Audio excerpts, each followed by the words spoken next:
Hey guys, it's Donald, the Solo RPG guy here. Just going to shoot a video, answer some questions, and just talk about solo role playing in general. Unfortunately, my computer is bricked, so I can't do any fancy editing. So you're getting a raw, uncut, unedited, everything video. You get the beard and all.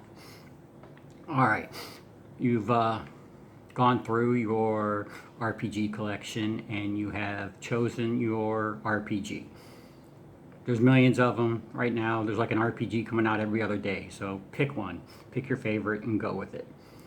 The next thing you'll need is basically a GM emulator.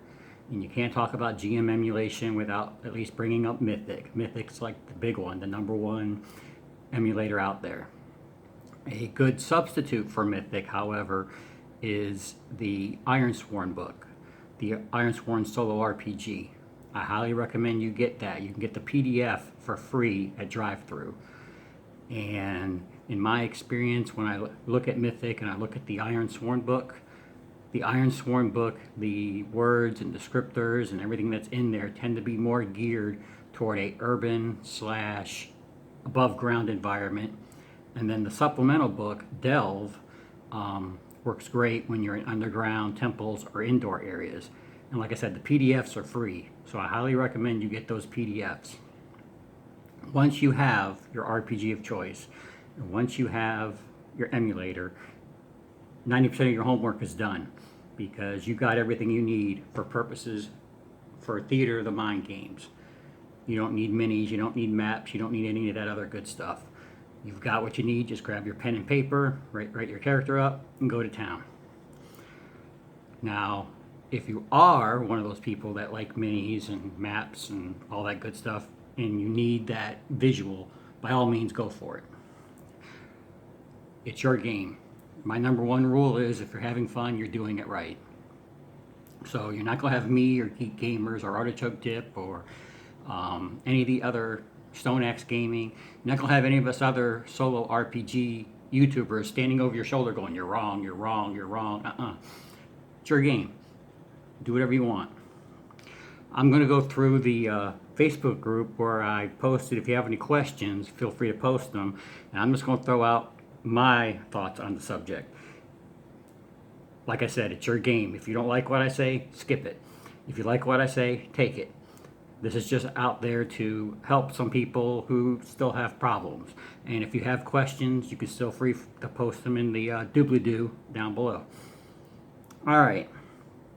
Alex asks, I like some thoughts on when you get stumped. You just don't know what to do next. Characters are stuck somewhere and it seems like every Oracle result makes no sense. Well, the rule in Mythic, if you follow the Mythic guidelines, it says if you can't figure it out, skip the event. Whatever you need to do to get your characters unstuck, just do it. Get them out of that stuck situation and move on. If you're sitting there and you're stumped,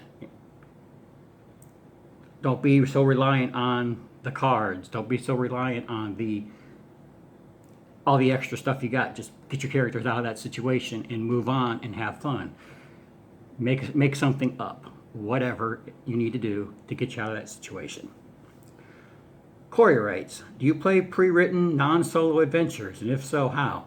No, I don't. For me, a pre-written adventure, you have to read ahead of time anyway, and kind of spoils the surprises. Now, as far as pre-written adventures, if I happen to have some, I might take a monster stat out of there. I might take an idea out of it. Or, ooh, this got a really cool map. Like I have the old Forge of Fury for 3rd edition. I will use like maybe that map for my Dwarven Stronghold, or the underground map for a dragon adventure, or whatever. But as far as pre-written adventures, I don't do them.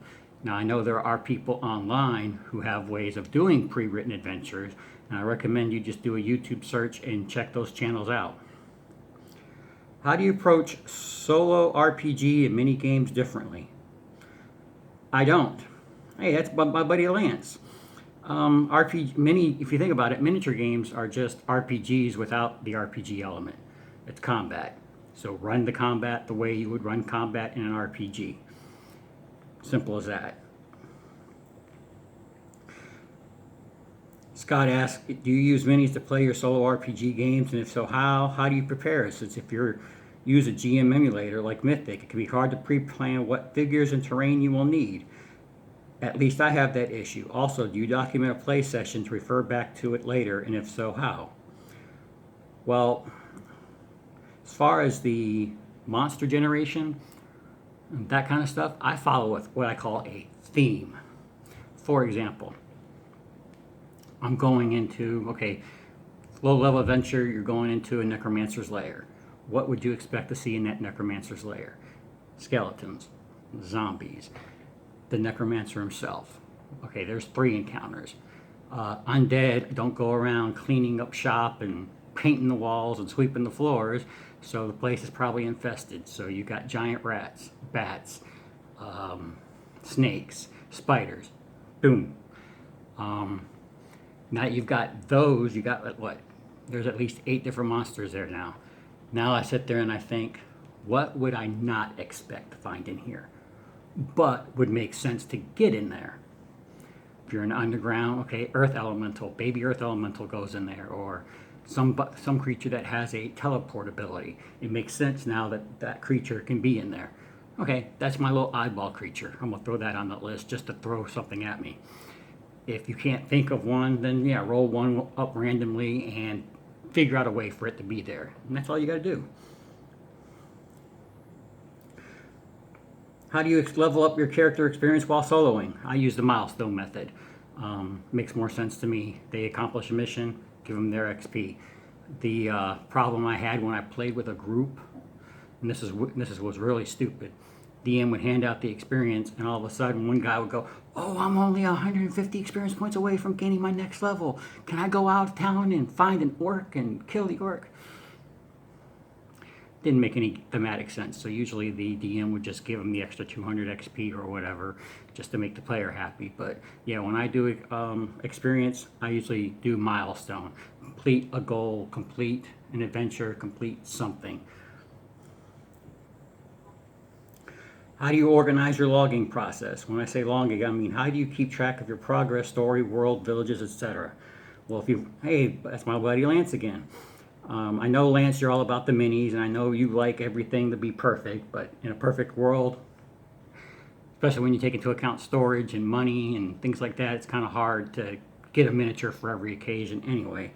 But to answer your question about how do I document, if you look at my previous videos, I got one page where I do the Mythic method, basically. One page with the NPCs on it, one page with the story thread. If I made up my own starting village or starting town, then I got that page written up. And then as I go along, if I come across a new area, it gets a new piece of paper. Write the name of the place down, and then what significant events and whatever has happened there, move on. I do it old school, pen and paper. When I'm on the computer or on my laptop, or not my laptop now because it's frozen, my computer is busted. If I'm on my cell phone and tablet all the time, the last thing I want is electronic folder carb around me when I'm doing my solo. So I do everything analog.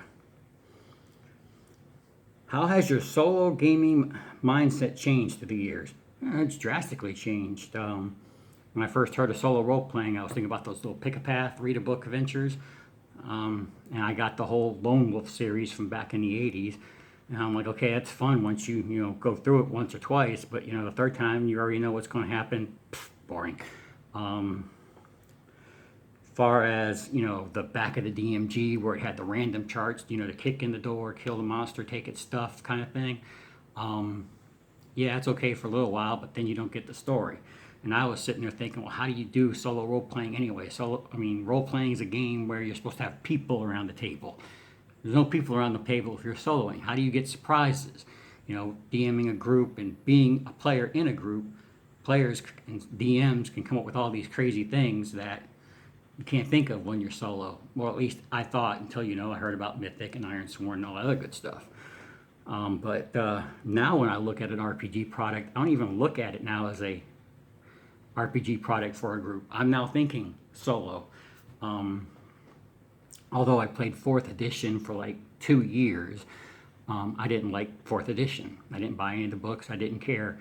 And then you go out in town and you see the Castle Ravenloft, Wrath of Ashardalon, and the Legend of Drizzt and those other D&D board games. And I'm like, oh, that's 4th edition stuff. I don't care.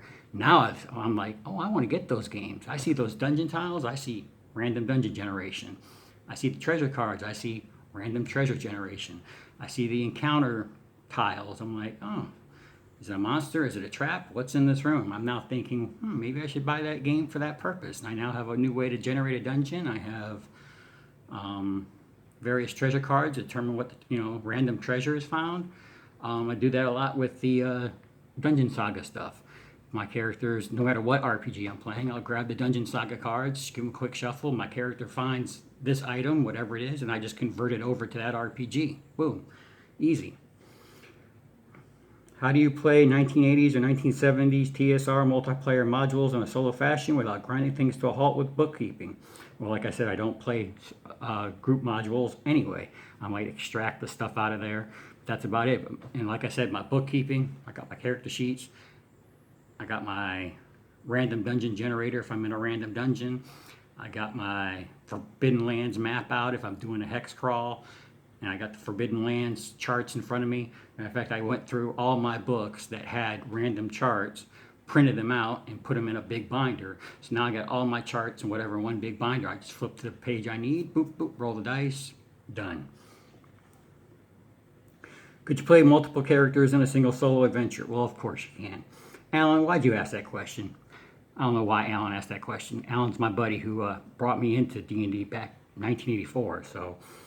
Can you play multiplayer characters on a single solo adventure? Of course. Go watch Me, Myself, and Die. He started off with one PC and then got 2 or 3 NPCs that tagged along, and he played them all perfectly.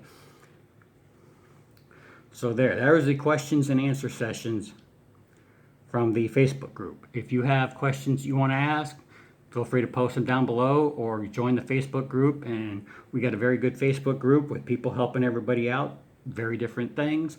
Let me go ahead and talk again about my philosophy behind the Facebook group. A lot of people are like, this is my group and only I can do this and only I can do that. Not in my group. If you're posting something solo RPG related, I don't care if you've got another YouTube channel. I don't care if you think you're a competition with me or not. Feel free to come in, post your stuff. As long as it's solo RPG related, I don't care. And most other people don't care because they want, more insight. Just because I do something one particular way doesn't mean that's the right way. There's as many different ways to solo RPG as there are RPGs and people on the planet. That simple. So find what works best for you, and as long as you're having fun, you're doing it right. So with that, I'm going to end this short video, and I hope you all have a good day. Happy gaming!